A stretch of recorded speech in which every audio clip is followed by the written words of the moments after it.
which will be sung by Mr. Curtin Anthony and Miss Binelli St. Cyr.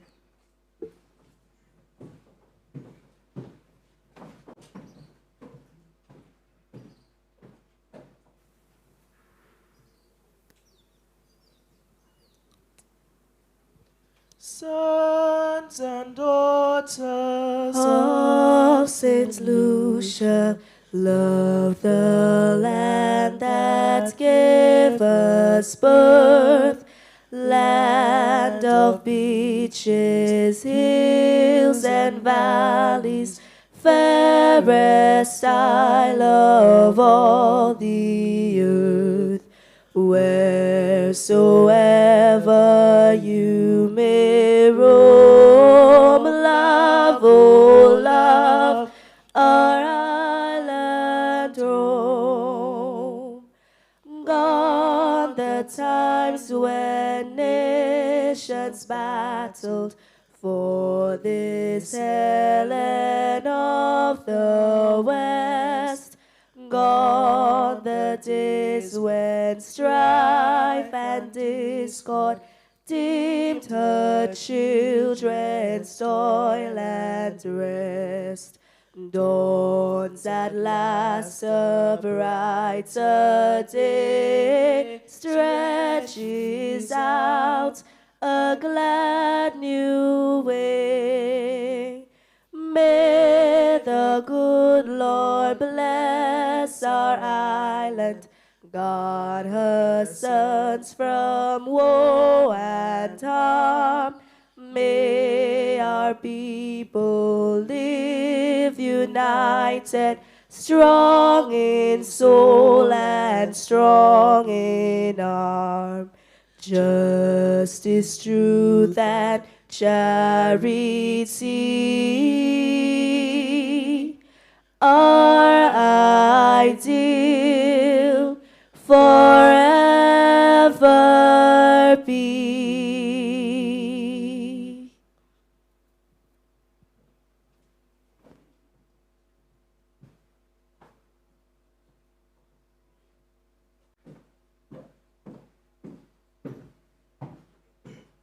Kindly be seated.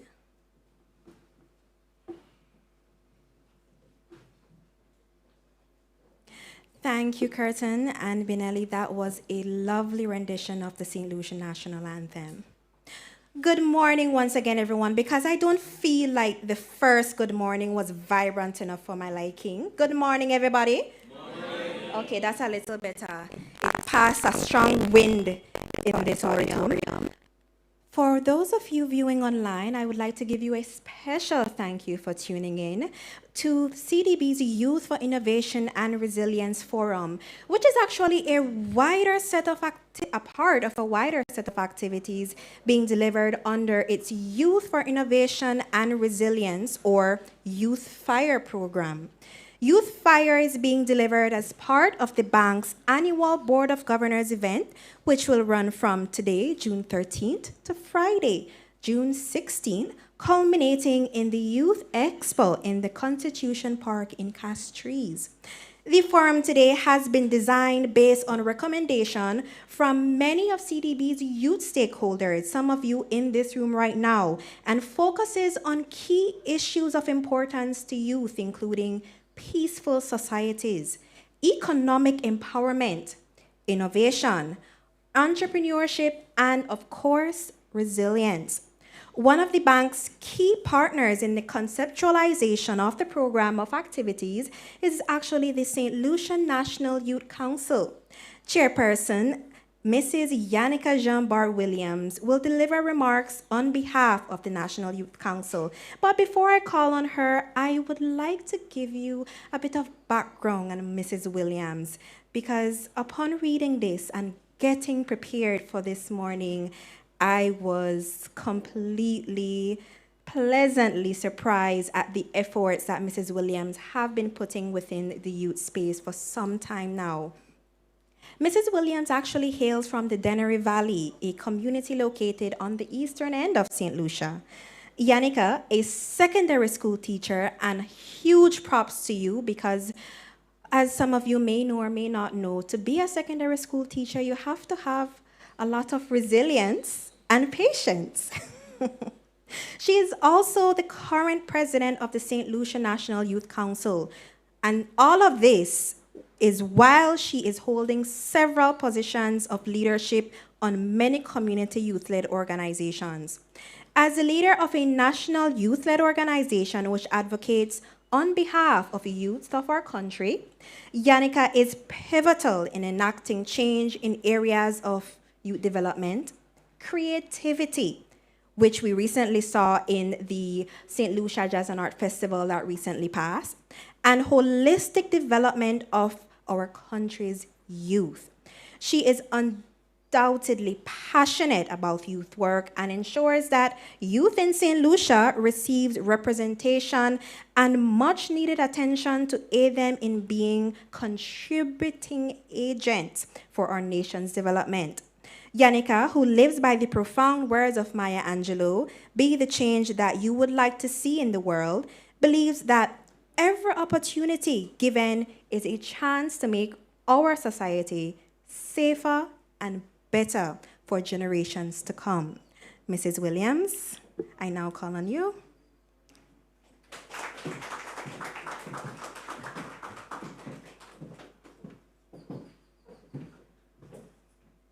Thank you very much, Madam of Ceremonies.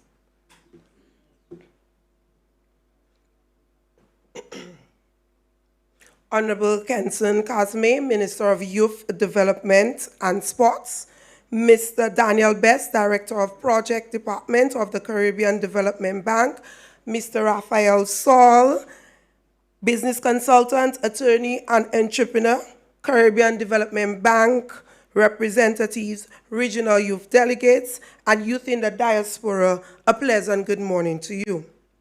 Greetings to you from the National Executive of the St. Lucia National Youth Council, and by extension, the youth of St. Lucia. Welcome to our home, St. Lucia. It gives me great joy and with an elated spirit as the Caribbean Development Bank is ready to unfold the series of events for the 53rd annual meeting here in St. Lucia.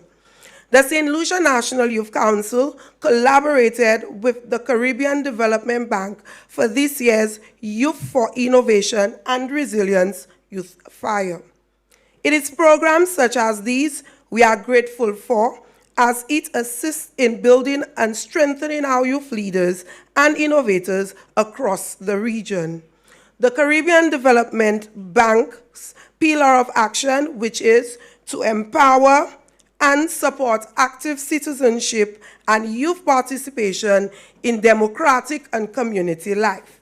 Also, to contribute to the creation of healthy, safe, nurturing, and peaceful communities and spaces for the young people, as stated in the Caribbean Development Bank's Youth Policy and Operational Guidelines. It is opportunities like these youth are able to educate, develop, and express themselves on various aspects of life, which helps foster holistic development. Initiatives like these, young people are motivated and inspired to produce greatness. A country's human resource is important to its country. Therefore, I applaud the Caribbean Development Bank for the initiative and collaboration in creating empowering spaces such as this to enlighten and educate the youth, and most of all, for investing in the region's future. As you, the youth, here and in the diaspora, go through the coming days, I implore you as young people to take in the testimonies, insights, advice, and powerful knowledge that will be shared with you by the most dynamic youth leaders who will serve on the various panels. Do not hold in your burning questions, which truly need to be answered. For fear is the barrier to success and opportunities. I wish you guys all the best, and I know that the future leaders of this region are in good hands by you just here already making that bold step. I thank you.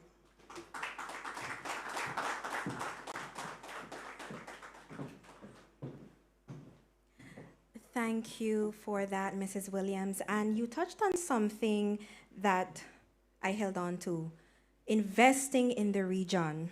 Now, generically, when we think about investing, we're thinking about spending money. Am I right? But there are other ways in investing, and CDB has portrayed that immensely. Capacity building, resilience, and strengthening of our youth. That goes a long way in ensuring that they are capable of handling the mantle once we pass it on to them. So thank you once again, Mrs. Williams. Of course, an example of youth leading and acting now for later. I am told that Mrs. Williams and the Student Council of the Sir Arthur Lewis Community College actually invested much time and thought to co-create this program with CDB and other development partners.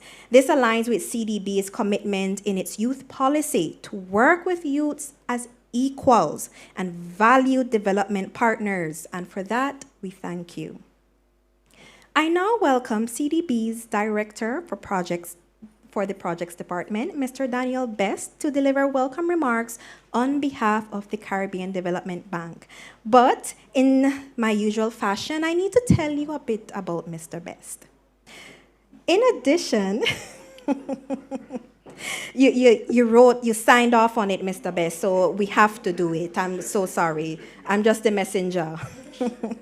In addition to leading the projects department at the Caribbean Development Bank, he is accountable for the management, pipeline development, appraisal, and implementation of the bank's lending and technical assistance programs across multiple sectors. Mr. Best, just quickly, do you sleep? You have 2 extra hours of the day that none of us have. We need to find out where you're getting those 2 extra hours from, because this is a hefty portfolio right here, ladies and gentlemen. Since becoming director back in 2015, Daniel has been credited for consistently leading his team to deliver strong results, significantly contributing to the bank's achievement of its critical targets. Before being promoted to his current position, Daniel held various leadership roles within the projects department, through which he led teams to achieve impact through infrastructure development across the Caribbean region. Mr. Best is actually a civil engineer with a Master of Business Administration from the University of Durham and a project management professional with over 24 years of experience. That's almost as old as I am, Mr. Best. Away from the office, Daniel has become a central figure in Barbados' performing arts scene, appearing in a number of stage, television, and movie productions. He is red with embarrassment right now, ladies and gentlemen. But we do have something in common, because in grade 3, I did a skit, Oh Henry and Eliza, there's a hole in the bucket, there, Eliza. So we have that in common, 2 professionals in the creative industry. So once again, I now officially introduce you to Mr. Daniel Best.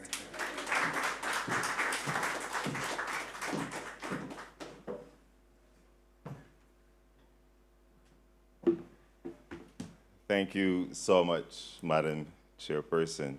And in keeping with your singing, I plan to do my speech as an interpretive dance, if that's okay. I'm kidding, you know, Camille is freaking out. So, Honorable Minister Joel Casimir, Minister of Youth Development and Sports, the Government of St. Lucia, Mrs. Yannicka, I hope I didn't do violence to your name, Yannicka Jean-Bart Williams, Chairperson, St. Lucia National Youth Council, representatives of the government of St. Lucia and development partner agencies, young people with us here this morning, and of course, joining online, fellow Caribankers, members of the media, ladies and gentlemen, my brother, Raphael, good morning. Thank you to our amazing young contributors thus far. You are examples of youth excellence. And of course, this is just a glimpse of what we will see over the course of the Caribbean Development Bank's Youth for Innovation and Resilience, or Youth FIRE program, which will unfold over the next 4 days. I am excited about the entire program. This program includes today's Youth Fire Forum, the launch of the bank's Future Leaders Network this morning, and the inaugural meeting of the first cohort this week. I'm sure I saw some of the Future Leaders Network in the restaurant at Bear Garden last night. Were you there? What happens on mission stays on mission. I won't say what you did. Great to see you. And of course, the Youth Fire Expo that will be held in Constitution Park this Friday, June the 16th, and will showcase the work of youth innovators and entrepreneurs across St. Lucia. It is really my pleasure to welcome you all to day one of Youth Fire and the opening of this forum. Today and throughout the week, we will engage with and be engaged by our young people who are serving as participants, panelists, moderators, presenters, innovators, entrepreneurs, and critically, as agents and advocates for positive change. You remind us that you are not just the future, you are the now. For this reason, I am, to use the acronym, I am fired up at the opportunity to meet and learn from all of you in this room and online, including the bank's Future Leaders Network members and advisors who you will meet during the course of this opening ceremony. We do know that while many young people excel, far too many continue to face uncertainty. Some of you will know that CDB started operations in 1970 to contribute to the harmonious economic growth and development of member countries in the Caribbean. In keeping with the changing times and still aligned with that purpose, CDB's updated strategic plan 2022 to 2024 focuses on the repositioning that is essential for the bank and across the region in the pursuit of excellence. However, we know that we will not achieve our key development goals if our young people are marginalized and excluded. Consequently, the bank's investments and strategies, as well as our partnerships, continue to evolve to build and enhance the capabilities of our young men and women across the region. There is much discussion around and evidence of youth unemployment and underemployment, pension imbalances, violence, and widening inequality. While these challenges may continue to confront us at CDB, we believe solutions can be found if we work more closely and collaboratively with our young people who are ready and able to contribute. Across the bank's programming and through the work informed by our 2020 youth policy and operational strategy, we have increased our youth engagement and our focus on ensuring that all investments in areas including education and training, citizen security, and agriculture, among others, recognize, utilize, and support the building of young people's capacity. CDB remains committed to facilitating this by creating seats at the table for the youth. But we also know that more can be done by all our partners. CDB President, Dr. Jean Leon, who unfortunately could not be with us here today, constantly reminds us that across history, no human right, no fundamental change in our societies has ever been granted graciously. Therefore, in these trying times, for us as small island developing states, we must take the future into our hands. And while examples abound of what has been done elsewhere, we must be bold and augment or even refashion these solutions to fit our reality, the Caribbean's reality. You, our young people, have the ingenuity and creativity for this mission, for such a time as this. We are all well aware that interventions must be supported by adequate and appropriate resources, which aren't necessarily readily available.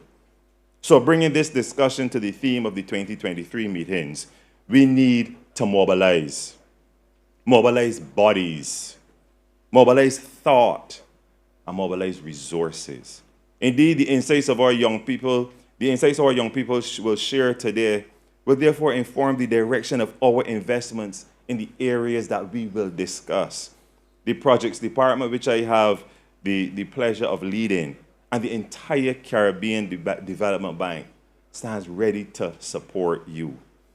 It would be remiss of me standing here not to thank a number of key partners who supported the conceptualization and planning of this week's activities, or those who will be part of the delivery of key aspects of Youth Fire.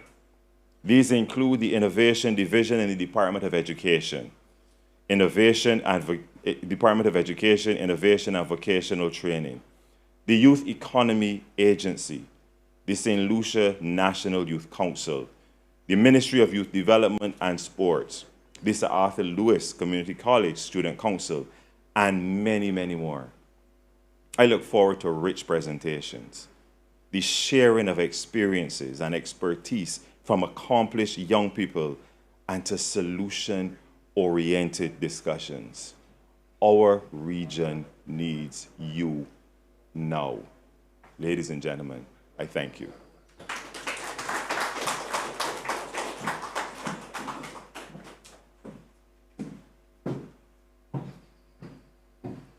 Thank you, Mr. Best. And of course, we have to laud CDB's commitment to youth engagement and bolstering support to youth development. It takes a village, but in this case, it takes an organization with an international reach and a passion in assisting youth to develop our countries and, by extension, our region. I now invite Minister of Youth Development and Sports, the Honorable Kenson Casimir, to deliver remarks on behalf of the government of St. Lucia. You know I have to do it, right? I have to tell you a little bit about Mr. Casimir. Kenson Bebe Casimir, a native of Marie-Therese Street in Gros-Islet, has long embodied the spirit and fortitude in his passion for youth development and sports.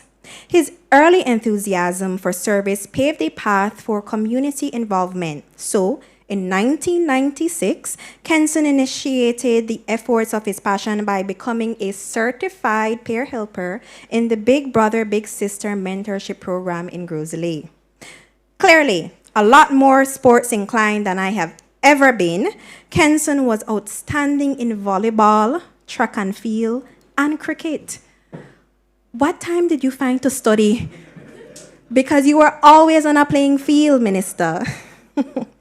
At the tender age of just 11, Minister Casimir represented Gros-Islet in the National Under-19 tournament. So it was no surprise that at the age of 17, Kenson Casimir was named St. Lucia's Junior Athlete of the Year. He continued his advocacy in the community as a social transformation officer and later on youth and sports officer. In addition to his community service, Kenson also worked as a sportscaster and host for the most popular sports show on NBC, The Warm-Up. After attaining a scholarship to attend Sir Arthur Lewis Community College, your alumni, where he excelled and served as student council president, Minister Casimir pursued a bachelor's degree in business management with honors from Grambling State University and a master's degree in mass communication from the University of Texas. And this is in addition to receiving several certification programs in India. Kenson returned to St. Lucia as a good and moral citizen to give back, and he became, what did he become? Can you guess what this man became? Any guesses? No? This gentleman right here became a teacher at the Gros-Islet infant and primary schools. He later went on to become a lecturer at the University of the West Indies St. Lucia campus. His continued passion for community development evolved as he touched the lives of many as he continues to serve many underrepresented sectors. groups and individuals in the Grosley district. The connection he has maintained with every race, age, class, creed, and gender in the community places him in a unique position to understand the plight of the people and advocate for a better life for all. Honorable Kenson Casimir currently serves as the Minister for Youth Development and Sports in St. Lucia. Ladies and gentlemen, viewers at home, Honorable Kenson Casimir.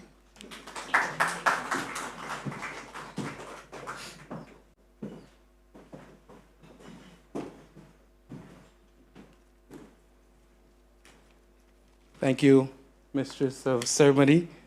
To hear my name, my middle name, and my nickname included here says that you did a lot of research. And I want to thank you for your generous introduction. Distinguished ladies and gentlemen, it is with pleasure that I greet you today on behalf of the people and the government of St. Lucia, and to speak to you briefly on youth innovation and inclusive economic empowerment. This is because the government of St. Lucia, under the guidance of Philip J. Pierre, have taken the lead in the region in what we term youth innovation and inclusive economic empowerment for young people. It is because this government of St. Lucia has instituted the Youth Economy Agency.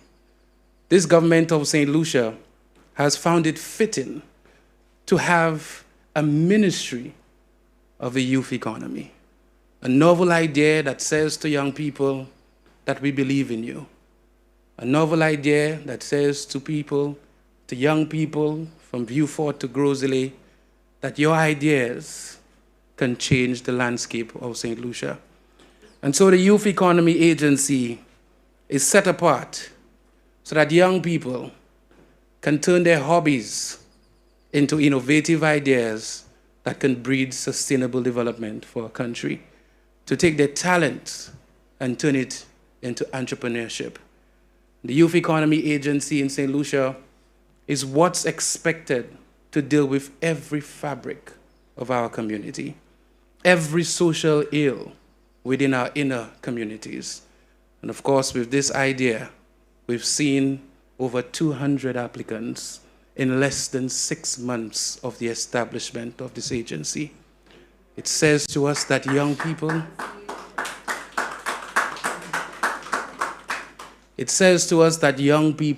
were ready and waiting. They were beaming with fire. They were young people in their loins that wanted to be productive towards the economic development of their country. And so, with all these applications, we've had to understand that we have to deliver as a country. And so, the youth economy has forced young people to look within, forced young people to develop their ideas in a way that leads to sustainable business. And in business, there's one concept that I always speak to young people about, the concept of a USP, a unique selling proposition, because this is what sets your business apart from others. What can you as a young person deliver to your community, to your country, that perhaps nobody else has thought of? And so with the youth economy, we have persons who are digging deeper within. We have persons from the blocks who are seated there thinking, what talent, what capability do I have to contribute to my locales rather than sit on a block? This is the power of youth investment. And so I always say to young people, in the constituency of Grosley, we have over 25 barbershops. 25 barbershops, each sometimes with 2 or 3 barbers. I say to young people, what as a barber can set you apart from these individuals, that you can get sustained financing to change your entire family? And I always give this example of this one barbershop in Monjuro. So they're getting a little plug today. That this is the only barbershop in the entire constituency that you can sit on the chair and there are TVs all around with advertising bays. So when you sit, you're not just staring in a mirror, you're seeing flash through a Blue Waters advertisement, so immediately you feel thirsty. You see a KFC advertisement, so immediately after you're like, okay, I'm going to stop at KFC. Immediately, right there at this barbershop. This is innovation. This is the only barbershop in this region where you can tilt back as a young man and get a nice scalp massage. And I can tell you, when I have the time, this is the barbershop I go to. So it's about digging deep. You may have an idea and you may say so many people are doing it. But if you dig just a little more, you will find some aspect that can make your business unique. And so this is what this government is asking you. Dig deep. Think about it. The Honorable Philip J. Pierre is a prime minister that believes that if you find a job you love, you never work a day in your life. And this is what we are saying to young people. Find something that you love doing. I remember being, I would say, forced to love mathematics. I was a reader. Communications was what I loved. But I had to do mathematics. And we are not saying to young people, don't do what you need to do to pass your exams. But look further and find what you love. It is because when you find what you love and you develop what you love, you become a holistic, very holistic citizen. You become a productive individual. This, my brothers and sisters, we believe is the secret to dealing with crime, is the secret to dealing with most of the ills we find. And so, as a government, we expect that we will see the eventual benefits of this youth economy agency. We believe in young people. We know that in CARICOM, 60% of the population are considered young, youth, vibrant. And we as a government, we've decided that we are going to them. So as the Minister of Youth, we've also said we're going to semi-professionalize football. So persons that are into photography, videography, physiotherapy, psychology can come towards the playing fields and find sustainable employment. Business is the way to go. Innovation is the way to go. So I encourage every one of you to enjoy this activity, to listen, interact, meet new friends, because when you do this, St. Lucia, the region, and the world will be a better place. Thank you so much.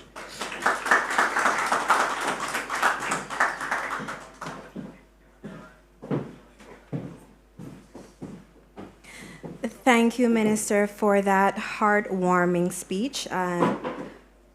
Who knew that the solution to a lot of our ailments in the Caribbean was just being passionate and be a tedious individual in pursuing your passions and doing it the right way, doing it the hard way. So thank you once again for that ever eloquent presentation. Now, I feel like I need to take off my heels to present this next person on the agenda. This, ladies and gentlemen, is the Energy King, the ever-powerful orator, Mr. Raphael Saul. And he will be delivering the feature address with a difference. We are at a youth fire after all, so he is bringing an Ignite talk. But of course, I have to tell you a little bit about Raphael. Nothing too embarrassing, Raphael. I hear Mr. Best grumbling in the front. He hasn't gotten over that bio. Mr. Raphael Saul is a 34-year-old business consultant, motivational speaker, corporate trainer, attorney with a passion for helping people achieve their full potential and helping businesses exceed their target. Born in beautiful Barbados, Raphael has always been a natural communicator and advocate, which led him to pursue a Bachelor's of Law degree, which he successfully completed with honors in 2009. After serving a number of years as a legal counsel, Raphael began speaking and consulting for companies in the financial services, insurance, and hospitality industries. With a global perspective, Raphael has led enterprise change management and integration projects, including program design and implementation throughout several organizations. Over the past 5 years, Raphael has become a sought-after speaker across the Caribbean, sharing the stage with international media personality Steve Harvey and working with several conglomerates to train teams in Barbados, Grenada, St. Lucia, St. Vincent and the Grenadines, Jamaica, Belize, and Trinidad and Tobago. Now, ladies and gentlemen, just a side note, right? I had a little discussion with Mr. Saul, and I asked him what he was doing in Belize and if he enjoyed himself. And I had to do this background and investigation because I'd a born Belizean. So I had to ensure that he went there with positivity and good vibes, and most of all, that he enjoyed himself. And he did all of the above. So, Mr. Saul, thank you for doing yourself and your career justice in my beautiful home country of Belize. In June 2022, Raphael was a featured speaker at the Financial Service Professionals from around the world. Raphael is presently on consultancy with the government of Barbados as Assistant Director of the National Transformation Initiative. His favorite quote is from Nelson Mandela: "It always seems impossible until it gets done." Ladies and gentlemen, Raphael Saul.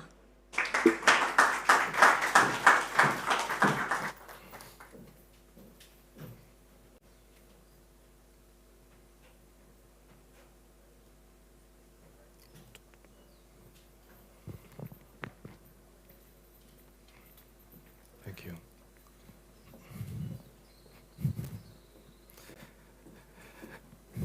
All right. Good morning, everyone.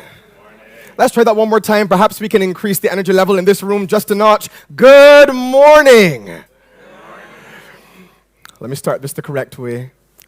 I'm honored, of course, to greet the Minister of Youth Development and Sports, the Honorable Kenson Casimir. I caught that just before I came on stage. I'm also, of course, honored to greet the most times, Honorable Mr. Daniel Best, the Director of Special Projects at the Caribbean Development Bank and my good friend. Representatives of the Caribbean Development Bank, our development partners, youth leaders, the real MVPs of these proceedings, fellow development enthusiasts from across the region, those who are watching online. This is an exciting time for all of us. I must, of course, also greet Mrs. Williams, the head of the St. Lucia Youth Council. It was a pleasure hearing you earlier, ma'am. Courage. The strength and willingness to do that which causes us fear. The things which cause us anxiety and the things which trigger in us a feeling of apprehension. Courage is the thing that empowers us to lean into what appears difficult and outside our current realm of possibility and capacity. It is courage that motivates us to drive through our challenges, to keep moving forward despite what can seem like insurmountable obstacles. It is courage. Courage is the thing that triggers in our minds images of heroism. Policewoman marching into a dangerous situation to apprehend the perpetrator of a serious crime, a fireman charging into a building that is raging in inferno in order to rescue a family from potential loss of life. Courage. In a recent article in the Harvard Business Review, courage was described as a concrete determining factor of business and organizational success, and courageous leadership was identified as a unique, strategic, and competitive advantage. Courage makes a big difference. And it is the thing that we lean into when we estimate that our current circumstances exceed what we perceive to be our level of capacity and certainly our level of present comfort. Courage. In many ways, fear grips us to the point where we are immobile. We're paralyzed almost, unable to perform at our best, unable to give our best ideas, unable to contribute in the way that ultimately we would like to because of our reservations, because of our hesitations, because of our misconceptions. And the way that we tackle that is quite simply through courage.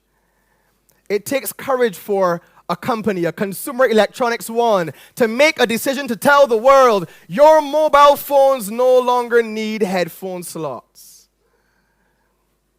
Years later, some of us are looking back and wondering why phones even had headphone slots in the first place. But courage isn't something that's unfamiliar to us as a people. It took courage for our ancestors to brave the perils of the Middle Passage. Labor under the tyranny of the plantocracy, yet never allowing the whips that sought to break their backs to break their spirits. And so today, traces of their resilience continue in our food, in our language, in our dress, in our flair and style, even for some of us in the way we laugh and carry on. A symbol of our heritage. It took courage for Sir Errol Walton Barrow in Barbados to stand before the entire world and declare that we will be friends of all and satellites of none. A statement which confirmed his belief in our agency, but also a deep conviction that we as a Caribbean people have the intelligence and collective capacity to chart our own destiny. It took courage for Sir Alexander Bustamante in Jamaica in 1962. It took courage for Eric Gary in Grenada in 1974. It took courage for Milton Cato in St. Vincent in 1979. And it certainly took courage for Sir John Compton in the Helen of the West Indies to lead this beautiful island to independence in 1979. So we stand, therefore, on a very rich and strong heritage of courage. And if ever we needed it, ladies and gentlemen, I submit to you that we need that courage today. We are facing challenges that our ancestors never even contemplated. On the heels of a global pandemic that threatened to destabilize everything we'd worked to build over the last 50 years, now we are faced with the ravages of a global climate crisis. A situation not of our making and to which we made no contribution, but of which we are the victims. And now will we have the courage to make the kinds of decisions that are required to improve our level of economic and physical resiliency, to ensure that regardless of what the climate crisis might bring to us, we face it with the requisite level of preparedness and intent. It will take courage. When our financial system harkens back to the Industrial Revolution and the days of factories, and now needs to be dragged kicking and screaming into the 21st century in a manner that aligns with the realities of our current small and medium enterprises, it is still too difficult for our upcoming businesses to access capital in a way that is affordable, that facilitates innovation and growth and scaling of our enterprises, that allows entrepreneurs to make the types of contributions that drive the development of our region forward. It will take courage. It takes courageous leadership on the part of our political forces, our policymakers, our regional development partners, to make decisions that drive our development forward, even where some of those decisions are met with political disfavor. It takes courage to potentially compromise political capital in the interest of regional development. It takes courage to create a legal and regulatory framework that makes sense of the world we currently live in and is an empowering and enabling environment rather than a disabling and invalidating one. It takes courage to make those kinds of policy decisions that are required to create the infrastructure our region needs to grow and develop. The Greeks had two very interesting ways of looking at time. One of them was a quantitative measure. The other one was qualitative. The quantitative measure of time, according to the Greeks, was the word chronos, from which we derive our English word, y'all sharp, chronology. Sequential passing of time, minute by minute, hour by hour, day by day, week by week. But the Greeks also recognized that beyond chronological time, sometimes there are opportune moments in time. For that, they use the word kairos. It is a word that finds its origin in the Greek practice of archery. Picture in your mind an archer drawing that bow back, waiting for the opportune time to release it in order that it hits its target. That kairos moment. A unique or opportune open window where the releasing of the arrow creates the greatest probability of success. Might I suggest to you, future leaders, that this is a kairos moment. As you gather together over these next few days with your colleagues from across the region, as you share your ideas courageously, as you plan and collaborate courageously, as you dream and imagine courageously, it is in so doing that you create the opportunity for that arrow to be released in a manner that catapults our region into the stratosphere, and it's possible if you're willing to be courageous. To believe in that thing that burns inside you, that fire. It is why Dr. Howard Thurman says, ask not what the world needs. Instead, ask what makes you come alive. Because what the world needs is more people who have come alive. So what sets you on fire? What ignites those passions deep in your heart that will push and drive you to do things that might seem to others as unreasonable, as unnecessary, but which you know are required in order to create the future for this region that we don't want, the future for this region that we absolutely need. And the power to do that, I want to respectfully submit, is in the hands of those of you in this room and those who are joining online across the region, those with a heart to see our future charting a course that realizes its full potential for all of us as Caribbean people and as Caribbean nations. We will not live our lives as victims. We will not find ourselves in 2030 and in 2040 and in 2050 making our cry only if we had done, only if we had decided, only if we had rallied the support of our troops across the region, only if we had been bold and courageous enough to do the thing that was in our heart to do. We'd have greater food and agricultural security. We'd have a better plan around our regional energy. We'd have ideas for innovation and creativity that are taking this region forward. And it requires your intelligence. It requires your innovation. It requires your creativity.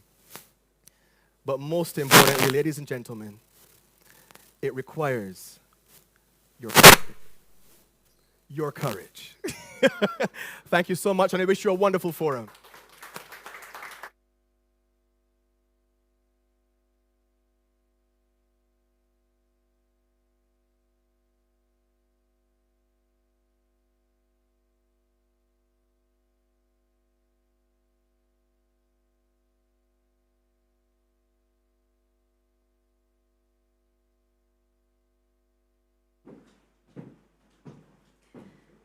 Engaging, energetic, and inspiring. Courageous, you see? Thank you, Minister. And thank you, Raphael, for delivering a powerful message on passion and a call to action. Now, recognizing that engaging, like we just did, and co creating development responses with young people is the right thing to do and is essential for meeting development imperatives, CDB has established an institutional mechanism for youth engagement and empowerment and to promote youth mainstreaming in the bank's operation. In 2022, Mr. Best launched the call for applicants to the bank's Future Leaders Network. Today, he is here to witness its launch.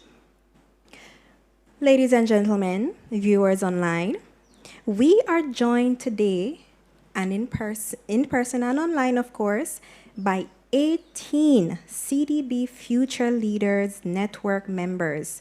17 of its 19 borrowing member countries are represented, as well as the Caribbean Regional Youth Council, which holds a seat on the FLN. The network is also supported by 2 advisors, and I think I see one here today. Both of them are here today. Okay. All right, good. These are young people who have distinguished themselves in their respective fields of endeavors.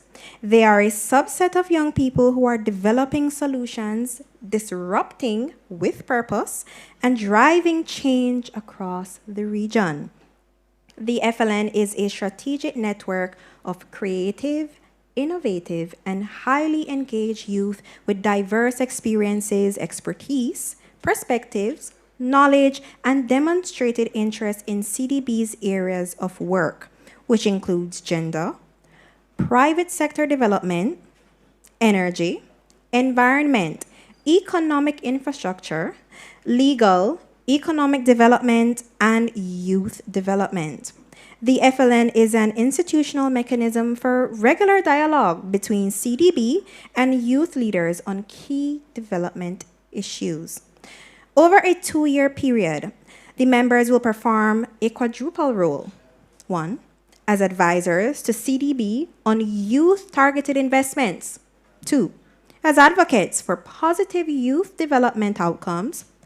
3, the development of strategic solutions to at least one development challenge. And 4, supporting conceptualization and coordination of in-country consultations with youth and the bank's annual Youth for Innovation and Resilience, or Youth Fire Forum. This simply means that the inaugural cohort over the next 2 years will plan and prepare in a slew of categories in addition to planning the next Youth Fire Forum. The FLN members and advisors will be key resource persons today and will take part in 2 days of personal and professional development and capacity building relevant to their roles and responsibilities. These include design thinking and ethics in development planning and starting the process of working to identify innovative solutions to support youth economic empowerment. The members and advisors of the Caribbean Development Bank's Future Leaders Network 2023 to 2025 are, and your attention will be brought to the screen as I call their names and their respective countries. Adeline Pierre, Haiti.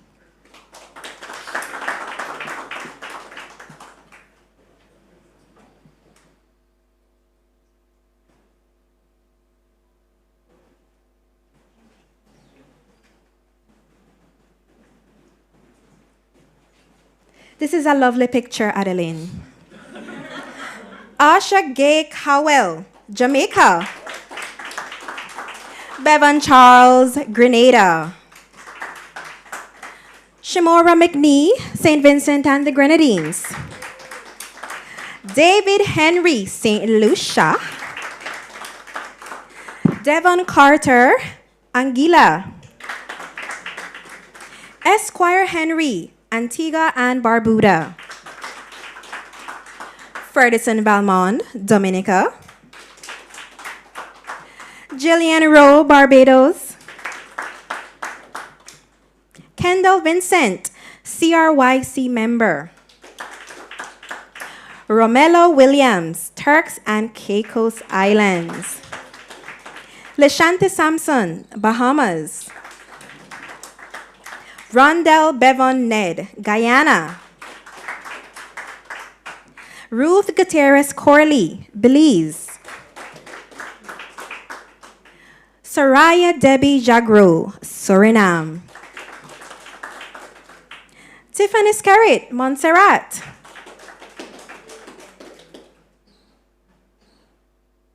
Oh, Tiffany is in Rotaract. Very nice. Steve Walters, St. Kitts and Nevis. Tahila Maloney, Trinidad and Tobago. Amilcar Sanatan, advisor. Shaman Joshua Williams, our second advisor. And that, ladies and gentlemen, is our first cohort for the FLN. To demonstrate excellence in the arts and a nice little jam session to ease us through, I now invite Ezra Long to give us a cultural and vibrant presentation. Ezra, where you gasa? Ladies and gentlemen, Ezra Long.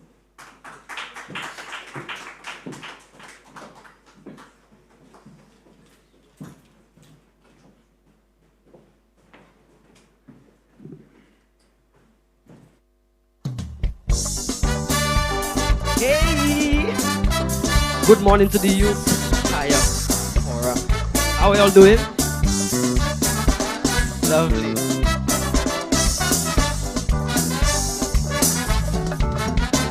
Our Ayanola nation is changing generations, so we need a seamless plan. As the older ones are going, the younger ones must flow into. This we all must understand to ensure our heroes don't disappear as zeros. Let's raise them publicly. Let their contribution guide our further actions. That's what we call their legacy. Yes, the legacy. To protect the legacy. Leaders of this land, understand, you must make a succession plan. There must always be a younger one like me, bubbling with zeal, like I feel I'm ready to take the wheel. Beat the drum, here I come, like a bomb, I'm explosive. The legacy of the mighty Pep. I am young, but I'm strong, and my songs are corrosive, and I know I'll earn your respect. So look at me, I'm the living legacy of a mighty man of this land, the Kaisotan, who has made a succession plan. Hey, oh yo yo, you're liking it?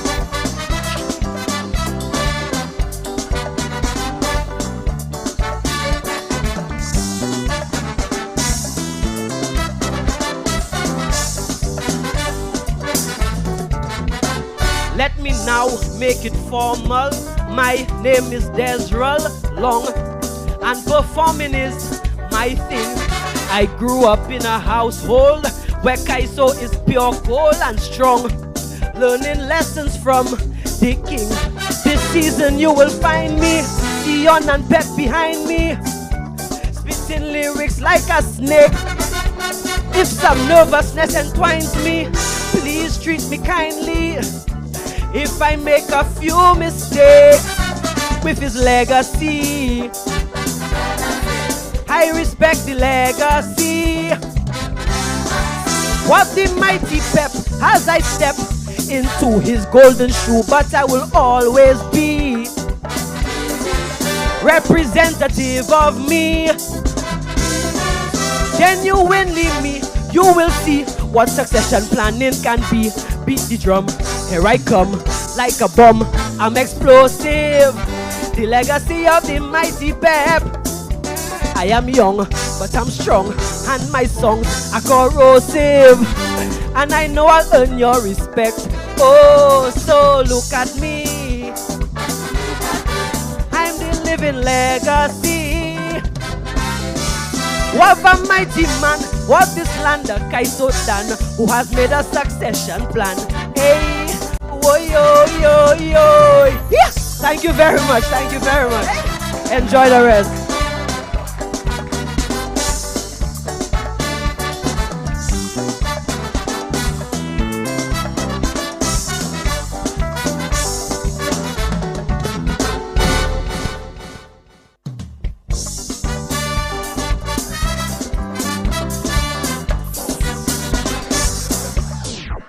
How do you expect me to be that? I won't even put myself under embarrassment because I'll get a lot of side eyes. Desra Long, Calypso Monarch, thank you for that energetic performance.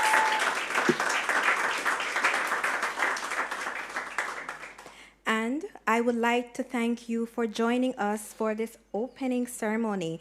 And it has been an absolute pleasure in hosting for such a profound initiative. The Caribbean Development Bank must be applauded in its continued efforts in providing our region and the world with development capacity that we can all be proud of for years to come. Once again, I am Ronisha Gentle, and thank you all for coming, and thank you at home for tuning in. At this time, we take a break, and when we return, we jump into a day of dynamic sessions. Thank you, one and all.